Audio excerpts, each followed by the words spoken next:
हरे कृष्णा।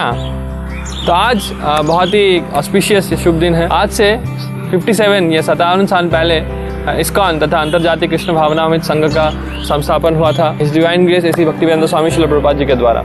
आज हम उस जो इनकॉर्पोरेशन इस्कॉन का उस इंसिडेंट से हम लोग 3 शिक्षाएं देखेंगे। तो पहला शिक्षा है, ये जो इस्कॉन जो एस्टैब्लिश हुआ था, तो प्रभुपाद जी ने इसको एस्टैब्लिश किया था कि न्यूयॉर्क के एक स्टोर फ्रंट पे।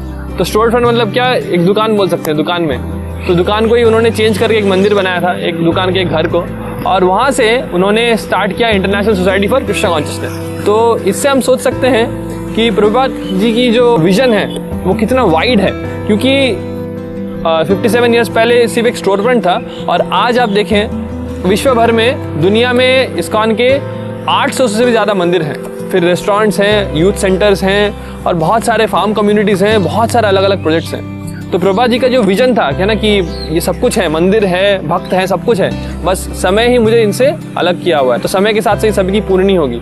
तो ये प्रभुपाद जी का विजन हमेशा से रहा है। और उसके साथ साथ उनकी गुरु के ऊपर, गुरु के आदेश के ऊपर जो उनकी आस्था है या फेथ है, वो हम देख सकते हैं कि उन्हें गुरु ने बोला कि आप जाके प्रचार कीजिए और सब कुछ है ना ऑटोमेटिकली विल कम। और प्रभुपाद जी ने इसका एज इट इज़ फॉलो किया, और आज हम देख सकते हैं कि उसी के कारण हम ही सभी लोग, ये जो इस्कॉन है, इस्कॉन के कारण हमारे जीवन में जो परिवर्तन आया है, तो प्रभुपाद जी के कारण जो आया है, सभी हम लोग इसका फ़ायदा उठा पा रहे हैं। दूसरा है कि हम देख सकते हैं कि जब वो इस्कॉन की इनकॉर्पोरेशन कर रहे थे, तब एक दोस्त ने बताया कि देखिए स्वामी जी, आप तो ये वेस्ट में कर रहे हैं, वेस्ट में लोग कृष्णा के बारे में नहीं जानते हैं, who knows about Krishna, no one knows, तो आप इसका नाम रखिए international society for god consciousness. लेकिन प्रभुपाद जी ने बोला नहीं, कृष्णा कॉन्शियसनेस रखना है। तो ये प्रभुपाद जी का जो प्रणति मंत्र है उसमें आता है ना, नमो विष्णुपादाय कृष्ण पृष्ठाय भूतले श्रीमते भक्तिवेदांत स्वामी नामिने नमस्ते सारस्वती देवे गौरवाणी प्रचारिणे निर्विशेष शून्यवादी पाश्चात्य तारिणी। जो निर्विशेषवादी हैं उनको प्रभुपाद जी तारण करते हैं। तो प्रभुपाद जी ने बताया कि ये जो गॉड कॉन्शियस, ये शब्द है, ये ज़्यादा पर्सनल नहीं है, इट इज़ लेस पर्सनल। उन्होंने बताया ना, it's a weaker and less personal word. और मैं इसीलिए मैं कृष्णा कॉन्शियस रखना चाहता हूँ, मैं दुनिया को बताना चाहता हूँ कि भगवान कृष्णा ही है। So we can see that शुरुआत से ही प्रभुपाद जी तो मायावादी और शून्यवादी इन सब के बहुत ही है ना, इनको कैसे हटाया जाए और कैसे भगवान की जो पर्सनल कैरेक्टरिस्टिक्स हैं उसको कैसे स्थापित किया जाए, इसके बारे में बहुत ही स्ट्रांग थे पहले से ही। और उन्होंने इसीलिए हमारे ऑर्गेनाइजेशन है उसका नाम रखा इस्कॉन। और तीसरा हम देखेंगे कि जो इस्कॉन है उसमें 7 पर्पसेस हैं, मतलब 7 जो उद्देश्य हैं कि क्यों हम स्थापन कर रहे हैं कोई भी संस्था को।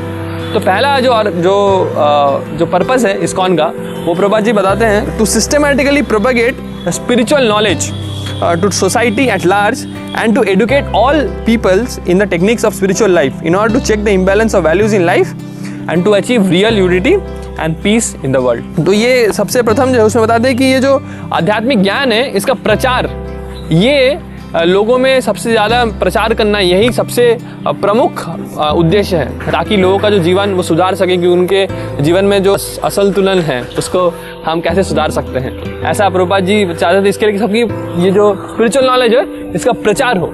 तो ये प्रचार जो शब्द है ये प्रभुपाद जी बहुत बार यूज़ करते हैं, और उन्होंने बताया भी है, प्रीचिंग इज़ द एसेंस। जो प्रचार जो है वो सार है हमारे मूवमेंट का, बेसिकली कृष्णा कॉन्शियसनेस का। तो इसीलिए, और वो प्रचार के बारे में बहुत अच्छा बताते हैं प्रभुपाद। जैसे लोग प्रचार मतलब ये नहीं कि आप किसी को ज्ञान दें कि आपको ऐसा करना चाहिए, आप ये गलत कर रहे हो, ये करो, वो करो, इसको प्रचार नहीं कहते हैं। प्रभुपाद जी क्या बोलते हैं, प्रचार मतलब सिर्फ ज्ञान देना नहीं है। प्रचार मतलब वो बताते हैं, preaching means glorious selfless adventures on behalf of supreme Lord.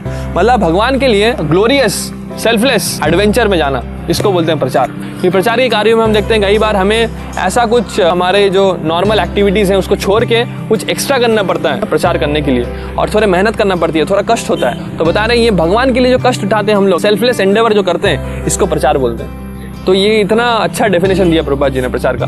तो हम देख सकते हैं कि इन सभी से हम सीख सकते हैं प्रभुपाद जी की ये जो इस्कॉन के इनकॉर्पोरेशन जो इंसिडेंट है, इसे सीख सकते हैं कि हमें अपने जीवन में प्रभुपाद जी के लिए सेल्फलेस एंडेवर करना चाहिए प्रभुपाद जी की सेवा के लिए। ताकि आप देखते हैं, क्योंकि भागवत गीता के 8वें अध्याय में एक बहुत ही अच्छा एक एनालॉजी जिसको बोलते हैं इंग्लिश में, वैसा है कि जैसे जो कैटरपिलर है, इल्ली जिसको हिंदी में बोलते हैं, तो वो हमेशा सोचती है कि कैसे मैं तितली बन सकता हूँ, हमेशा सोचते रहते कैसे तितली बन सकता हूँ, कैसे तितली में बन सकता हूँ, और उसी जन्म में वो तितली बन जाती है। सिमिलरली अगर हम हमेशा सोचते रहें कि कैसे प्रभुपाद जी की सेवा करते हैं, कैसे प्रभुपाद जी की सेवा करें, कैसे भगवान की सेवा करें, तो हम अवश्य है ना प्रभुपाद जी की संग लाभ कर पाएंगे, भगवान कृष्ण का संग लाभ कर पाएंगे। हम सभी प्रार्थना करते हैं प्रभुपाद जी से, ना भगवान कृष्ण से, है ना चैतन्य महाप्रभु से, कि हम हमेशा अपना मन, हम अपने जो मनसा काया वाचा with all our minds words and action हम प्रभुपाद जी की सेवा कर पाए। और ये जो प्रभुपाद जी का जो फेमस स्टेटमेंट कि Bhagavatam will create a revolution in the empires life of the misdirect civilisation, इसको हम लोग पूर्ण कर पाए।